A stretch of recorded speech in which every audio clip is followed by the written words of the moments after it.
De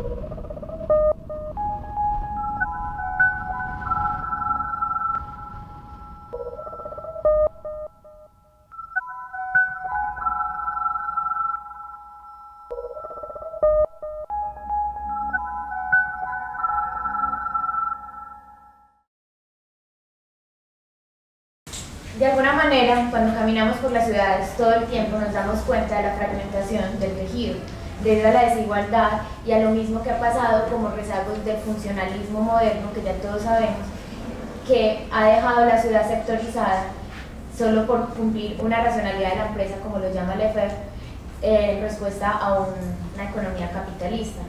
Por ejemplo, el autor Asher lo describe como un urbanismo fordo-keynesio-corbusiano, para describir la simplicidad del planteamiento urbano funcional como una estructura sectorizada y jerárquica según la cual el espacio se adapta a la producción y al consumo de masas. Lo podemos ver como las vías rápidas de circulación, los centros comerciales, todos los espacios que nos están prohibiendo el libre, digamos, uso del espacio. De esta manera también el problema no se concentra solo en un espacio, debido ahora a la globalización. Las nuevas estructuras productivas y industriales de servicio nos han generado un cambio de escala, pero no literalmente que se traspasa de un lado a otro, sino que se hace mundial. La fragmentación ahora y las desigualdades son cada vez más complejas y más grandes en el territorio. Es de esta manera que vemos que, por ejemplo, según autores como Borja o Castells, nos cuentan que el carácter global del capital y del trabajo local están generando una dicotomía a la vez incluyente y excluyente, puesto que hacen que pueden valorizar cualquier sector, pero a la vez pueden subestimarlo de alguna manera. Tenemos un ejemplo, por ejemplo, qué pena, en el barrio de la Libertad, en Lisboa, vemos como una estructura en respuesta a una especialidad más grande, más global. En este caso es la vía de circulación, una autopista rápida, el eixo norte-sur, que conecta en todo Portugal, pero pasa por el centro de Lisboa, generando una fragmentación en el terreno, separando este barrio del resto de la ciudad. Si nos vamos a una escala más cercana, la barrera es muy aparente y solo tienen un paso para poder ser parte del resto de la ciudad, tanto pues en viceversa. Esto es traducido también a una escala más pequeña, puesto que el barrio, al estar separado, genera una poca, como la gente llega ya no a preocuparse por estos sectores y se genera un decremento del lugar.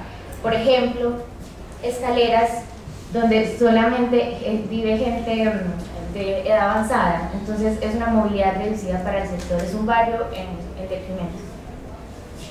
Ahora entonces nos genera las grandes dudas que siempre han existido. ¿Cuál es la escala? ¿Cuál es la escala del urbanismo? Tenemos entonces un problema económico, social y político que se traduce en una escala global y en una escala local. También tenemos un problema en la técnica o en los tecnócratas que hablan de una urbanística, que ven un espacio abstracto con unos mapas, unas ideas conceptuales, y también el arquitecto que solo se dedica a usar la pieza. Pero entonces, ¿en qué parte estamos? Lefebvre hablaba de unos niveles, el orden lejano como el nivel superior, el que maneja el orden próximo donde se dan las producciones y las relaciones. Pero ese nivel intermedio es la especificidad de la ciudad. ¿Pero dónde lo encontramos? De alguna manera esto no es nuevo, esto ya lo vienen hablando desde finales de los años 60 en el contexto europeo, y se le ha querido dar a nivel de urbanismo un nombre con un instrumento operativo que se llama el proyecto urbano. El proyecto urbano trata de tomar las decisiones programáticas de una urbanística y las decisiones estructurales de la arquitectura para poder generar un vínculo que cohesione ese territorio fragmentado y que une esos trozos aislados que se han dado por la misma sectorización del funcionalismo moderno. De esta manera, pero sin embargo siempre se queda con un problema, que es como una escala más. Pero en cambio de esto no deberíamos hablarlo como una jerarquía de espacios, sino en cambio tratarlo como una transversalidad. Y lo podríamos tener en un contexto transescalar. No entender el espacio público como un trozo aislado que se agrega o se mejora, o se instala como mejoramiento de un sector, sino que en cambio este espacio público tiene repercusión en todos los niveles y sobre todo ahora que estamos en un contexto global. Ahora, el objetivo clave de esa obra urbana es el espacio público, puesto que en el espacio público encontramos el espacio físico, político, social, donde se dan las relaciones, los intercambios. Es el espacio donde nos demuestra qué es lo que está mal, porque ahí nos damos cuenta de las fragmentaciones, de las manifestaciones, de las reivindicaciones, y también nos muestra cuando las cosas están en una coherencia, una apropiación, una identidad. Tenemos entonces que si entendemos ese espacio público en red como una idea transescalar, se vuelve como una infraestructura de integración y retribución social, en palabras de Borja, que se extiende por el territorio y genera equidad. Ahora, cada espacio urbano tiene potencialidad de ser central, pero ¿qué lo hace central?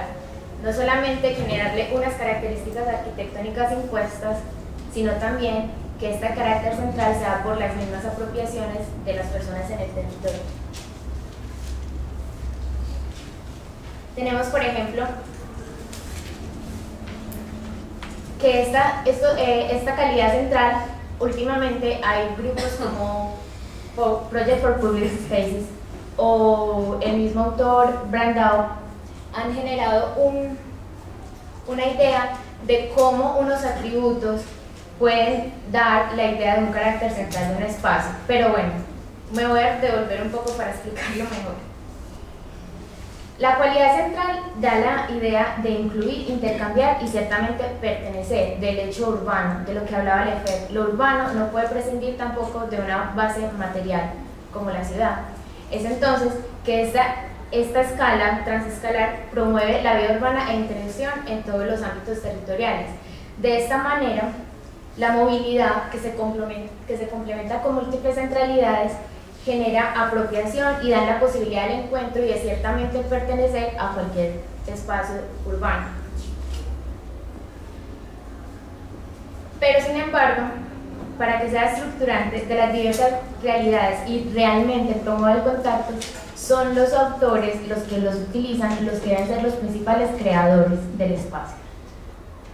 Como lo dice Lefebvre, la calidad del espacio se debe a la idea de un espacio social elaborado, complejo y logrado, en una palabra apropiado y no solo dominado por la técnica y por el influjo político, lo que correría parejo con cambiar la vida, que es lo que actualmente vemos. Por ejemplo, cuando todavía se dan procesos de gentrificación por la especulación inmobiliaria que sacan y excluyen a la gente del lugar donde viven, o también los guetos, que no son solamente guetos de pobres, sino también de ricos. Entonces eso lo que nos hace es que la sociedad se vuelve más individualizada y se pierde el tejido asociativo y el espacio público relacional. De alguna manera, la participación ciudadana no se debería tener solamente como un check-in más para cumplir, porque realmente debería ser la materia prima o el principal sustento para uno crear un espacio.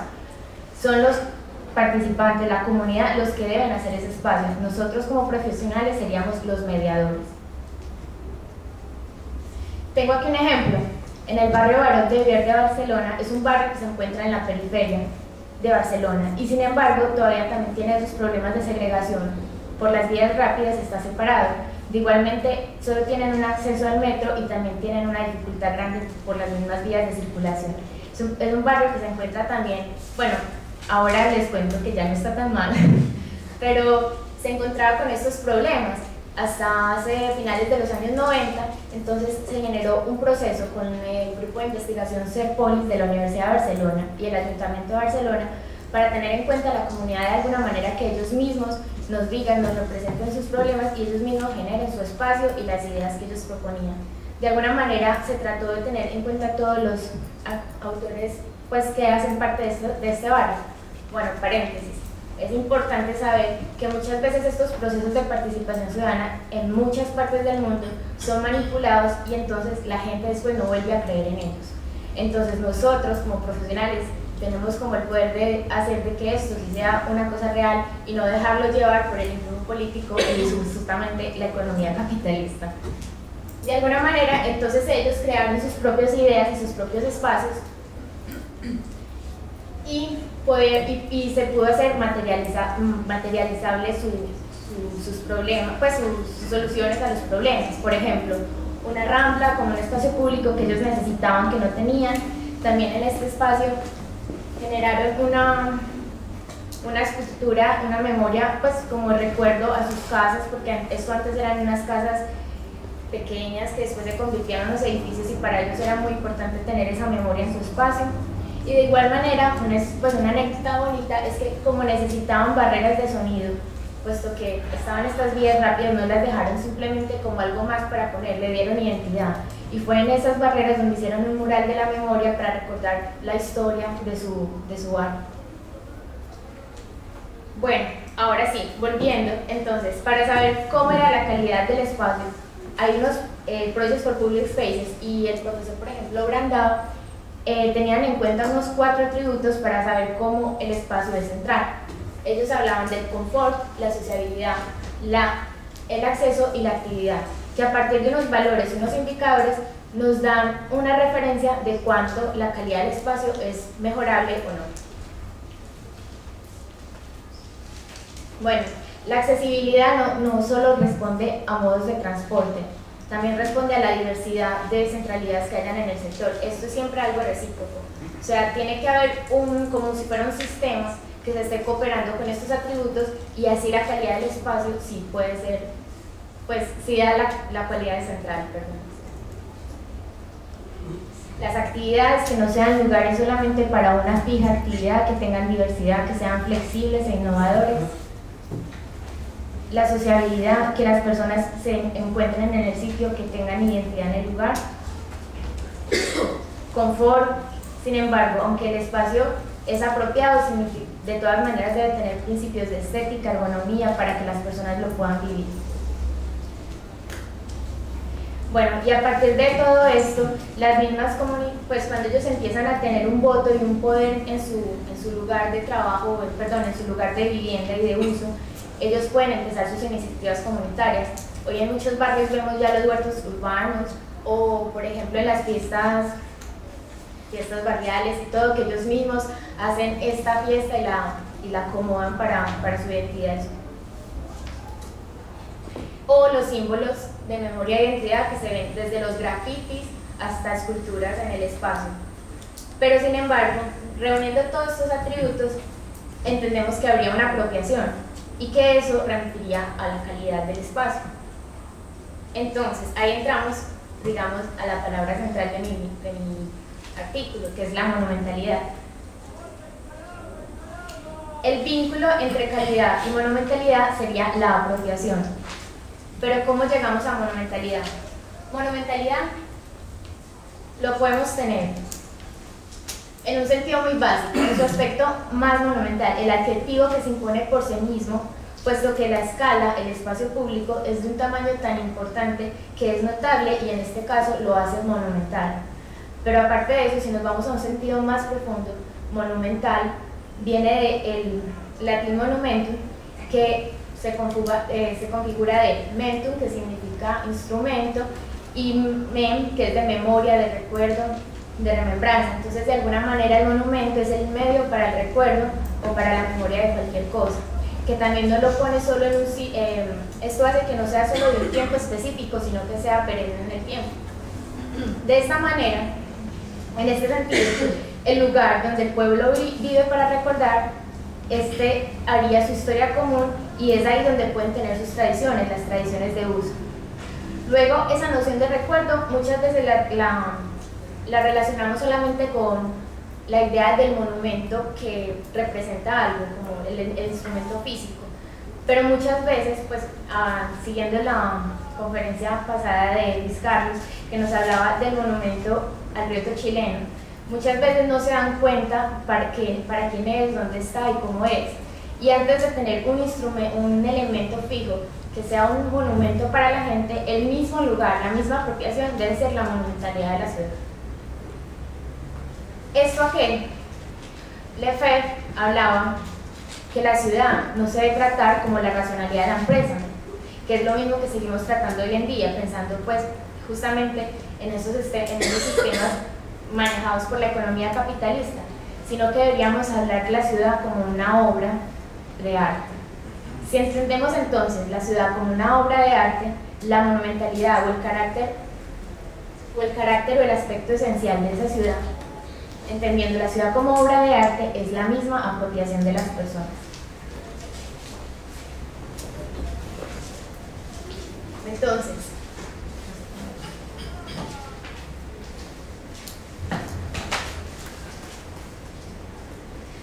Entonces, el papel del profesional no es el urbanista, no es el arquitecto, realmente el que hace la urbanidad deberíamos ser todos.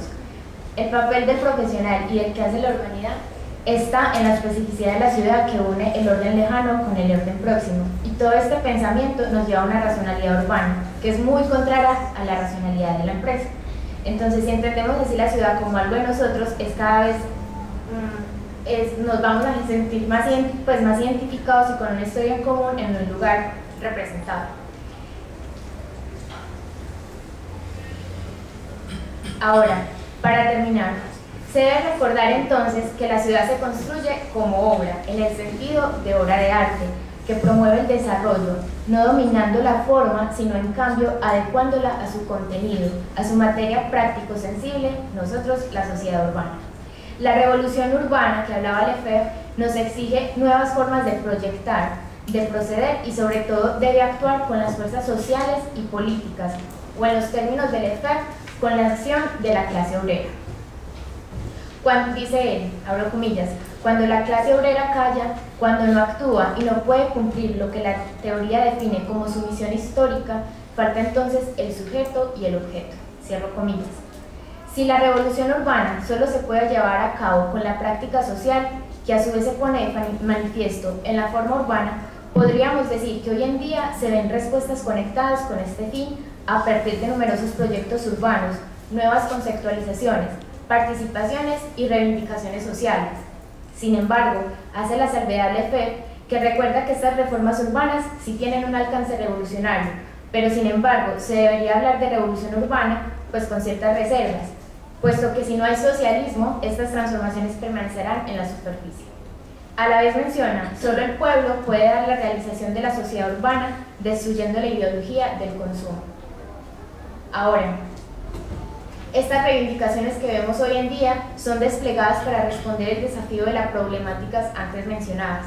Se ven como una buena práctica de urbanidad, especialmente cuando enfocadas en las diversas escalas o con el sentido de transescalidad, con el carácter transescalar y en diferentes niveles o renglones de la ciudadanía, se reafirma una coherencia formal en la continuidad del urbano, pero no como algo directamente impuesto, sino como algo logrado por todos. En este sentido, si se entiende el urbano, según el pensamiento de Lefebvre, como un campo de tensiones muy complejo, una virtualidad, un posible imposible que busca lo realizado, una presencia-ausencia siempre renovada, siempre exigente, o de igual forma, como una realidad social compuesta por relaciones a concebir o a reconstruir, y que no puede presidir nunca de su base práctico-sensible de una morfología, la ciudad. Se podría decir que al concebir el espacio urbano público de calidad, se estaría apostando a lo urbano. Y ya sabemos que la calidad solo lo vamos a lograr a partir de las apropiaciones. Se convierte así en una transformación espacial vinculada con una adecuada comprensión del mismo espacio social. Se comprende, pues, que donde hay condición de calidad, lo que apunta a la monumentalidad, existe o se conforma la centralidad. Y es por este carácter central que se favorecen y se permiten las relaciones en el espacio público, lo que a su vez, en reciprocidad, permite percibir, consolidar y generar nuevas identidades de los sitios, transformándolo en lugares. Hago aquí la diferencia de sitios y lugares, puesto que sitios es un lugar que todavía no está, es un espacio que todavía no está apropiado, y lugar es un sitio apropiado, según también otros autores. Dicho de otro modo, se procura una innovación que va hacia la monumentalidad de la obra a partir de una racionalidad urbana. De tal manera, este escenario complejo que continuamente presenta un desafío urbanístico, político y cultural, además referido en un contexto urbano extenso, genera la necesidad de un abordaje interdisciplinario en el sentido de la urbanidad. Dice Bohigas que desde esta perspectiva de urbanidad se promueven los valores individuales y colectivos de la sociedad actual a través de la confluencia, la flexibilidad y la superposición de funciones, fomentando un espacio adecuado para la representación conflictiva propia de la ciudad, la compactación espacial y representativa, y la legibilidad de los itinerarios y los elementos más significativos. En cuanto a todas estas reflexiones, hoy más que nunca el territorio puede sufrir una metamorfosis que apunte rotundamente a la obra de arte o a la perennidad del producto mercantil. Lo vemos hoy en día con todas las transformaciones que cada vez con escala global son más rápidas y más destructoras del mismo espacio público. Los cambios tecnológicos, la movilidad, los efectos ambientales, la población global, la resiliencia urbana, entre otros sucesos, pueden llevar a cambios severos en la gobernanza y en el funcionamiento de nuestro cotidiano. Apenas estamos comenzando la revolución urbana o la estaremos postergando aún más. Son entonces reflexiones en construcción que se van aportando a partir de esta interdisciplinaridad, pero sobre todo se van complementando sin ser estrategas de juicio ni contenedoras de últimas soluciones.